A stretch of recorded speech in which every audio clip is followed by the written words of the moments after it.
حضرت عثمان غنی رضی اللہ تعالی عنہ نے تخت خلافت پر مطمئن ہونے کے بعد حالات پر پوری طرح سے قابو حاصل کر لیا تھا، بلکہ داخلی امن و امان اور استحکام کے ساتھ تمام شورشیں اور بغاوتیں نہ صرف فروغ کر ڈالی بلکہ فتوحات کا دائرہ وسیع تر ہونے لگا تھا۔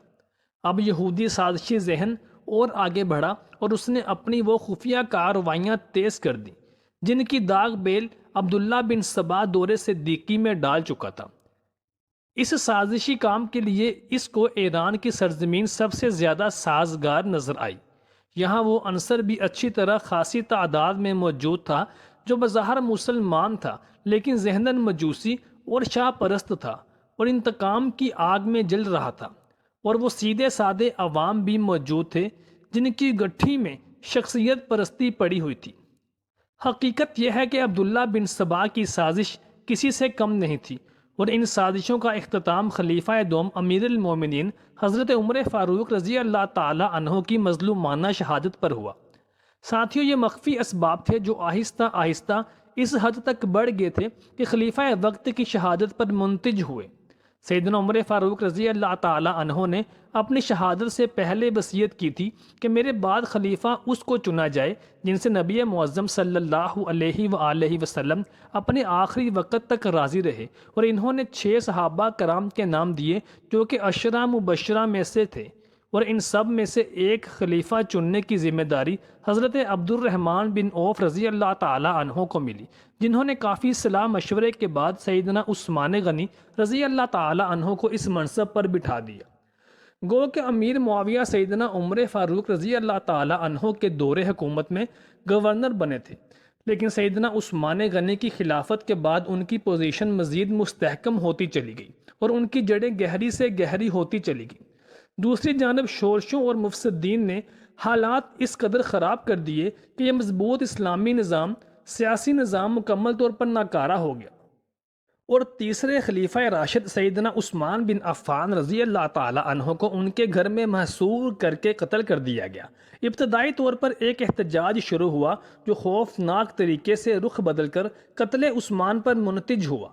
تاریخ کی کچھ کتابوں میں کچھ علماء کرام نے لکھا ہے کہ سیدنا عثمان غنی رضی اللہ تعالی عنہ کی شہادت میں صحابہ کرام بھی ملوث تھے۔ ان باتوں میں صداقت معلوم نہیں ہوتی، کیونکہ بہت سارے صحابہ کرام حضرت عثمان غنی رضی اللہ تعالی عنہ کی پالیسیوں سے اختلاف رکھتے تھے،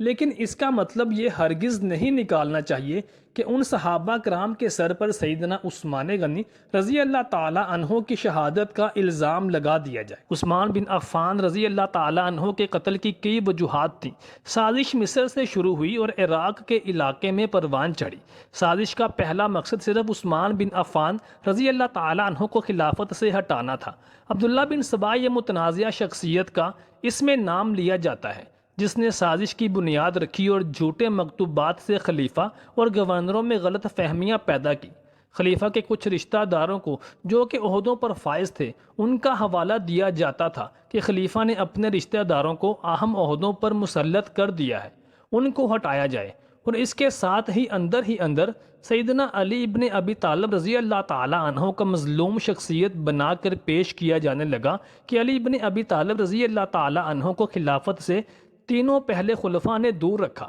جبکہ وہی خلافت کے اصل حقدار تھے۔ اور سیدنا عثمان غنی رضی اللہ تعالی عنہ نے شام میں جب امیر معاویہ کو معزول نہ کیا اور ان کی خلافت کو مضبوط کیا تو یہ بھی بہانہ بنا کر شورشیوں کے پاس سیدنا علی رضی اللہ تعالی عنہ کے نام کو استعمال کر کے اپنی سازشوں کو کامیاب بنانے کا، اور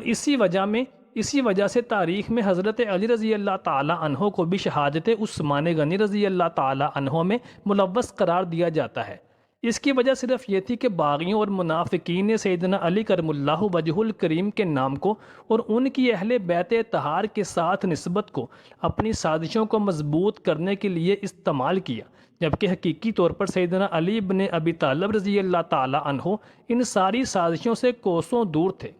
18 ذی الحجہ کو جمعہ کے دن خلیفہ سوم سیدنا عثمان بن عفان کی شہادت ہوئی اور اگلے 5 دن تک کوئی خلیفہ نہیں تھا۔ باغیوں نے اعلان کروا دیا کہ اگر علی ابن ابی طالب نے خلافت قبول نہ کی تو ہم قتل عام کریں گے۔ تو یوں چوتھے خلیفہ راشد کے طور پر حضرت علی بن ابی طالب رضی اللہ تعالی عنہ نے بیعت لی۔ طلحہ بن عبید اللہ اور عبداللہ ابن زبیر رضی اللہ تعالی عنہ سے تلوار کی نوک پر بیعت لی گئی۔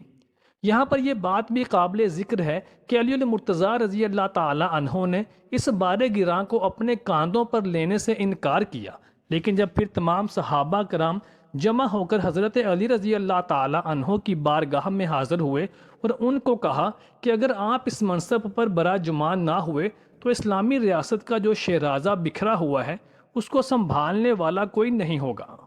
اور آپ علیہ السلام کے علاوہ اس منصب کے لائق بھی کوئی نظر نہیں آتا۔ چنانچہ علی المرتضیٰ رضی اللہ تعالی عنہ نے اس فتنہ انگیزی سے امت مسلمہ کو نکالنے کے لیے اس خلافت راشدہ کو اپنایا۔ محترم ساتھیوں، صحابہ کرام علیہ السلام کو سیدنا عثمان غنی کی شہادت میں ملوث قرار دینا سراسر غلط ہے، اور اس میں کوئی صداقت نہیں، کیونکہ تاریخ کی کسی کتاب میں بھی قاتلان عثمان رضی اللہ تعالی عنہ کے نام درج نہیں۔ لیکن یہ بات واضح ہے کہ بہت سے صحابہ کرام علیہ السلام ان کی نرم پالیسیوں کی وجہ سے ان کے خلاف تھے، لیکن سیدنا عثمان غنی رضی اللہ تعالی عنہ کے قاتلین کا نام آج تک پوشیدہ ہے۔ محترم ساتھیوں، امید کرتے ہیں کہ آپ کو تاریخ پر مبنی اس طرح کی ویڈیوز پسند آتی ہوں گی۔ ہمارے چینل کو سبسکرائب اور لائک ضرور کیجیے گا۔